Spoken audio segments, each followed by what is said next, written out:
79.41 ई हवा AIR air. Shri एकम्बरेश्वर मंदिर 12.50 N and 79.41 E Prithvi EARTH अर्थ।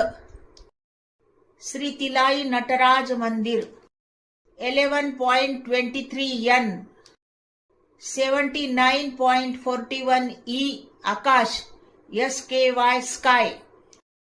इन 3 मंदिरों का रेखांश एक ही है, यानी कि 79.41 ई, अर्थात ये तीनों मंदिर एक सीधी रेखा में है।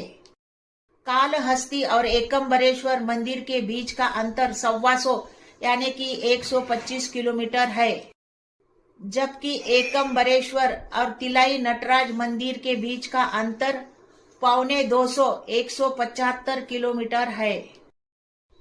यह मंदिरें ठीक से कब बनाई गई है ये कहना मुश्किल है। इस भूभाग पर राज करने वाले पल्लव चोल आदि राजाओं ने इन मंदिरों का नूतनीकरण किया है, ये उल्लेख मिलते हैं, लेकिन कम से कम 3000 वर्ष से भी ज्यादा पुरानी ये मंदिरें हैं, यह निश्चित रूप से कहा जा सकता है। अब यहाँ बड़ा आश्चर्य ये है कि साधारण 3000 वर्ष पहले, लेकिन इतने दूर दूर बनाए गए मंदिर एक ही सीधी रेखा में कैसे बनाए गए होंगे। इसका मतलब उस समय नक्शा शास्त्र इतना विकसित था कि अक्षांश रेखांश की जानकारी थी, या कोई अन्य तरीका था जो आजकल के पर्दे के पीछे छिप गया है। यहाँ और भी आश्चर्य ये है कि अन्य 2 मंदिरों के साथ जब इन एक सीधी रेखा में मंदिरों को जोड़ा जाता है तो वैशिष्ट कोण बनते हैं। इसका अर्थ है कि उस समय के हमारे वास्तुविदों की पहुंच को समझे।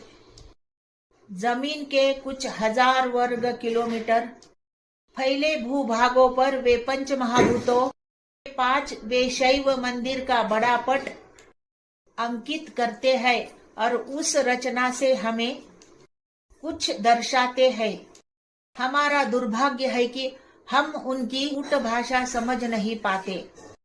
जनों और देवियों, मुझे अब तक इतनी ही छोटी जानकारी मिली है, मगर इस पर बहुत बड़ी विस्तार से जानकारी मिल सकती है। मैंने ये पढ़ी हुई है, ये 5 मंदिरों के अंतर भी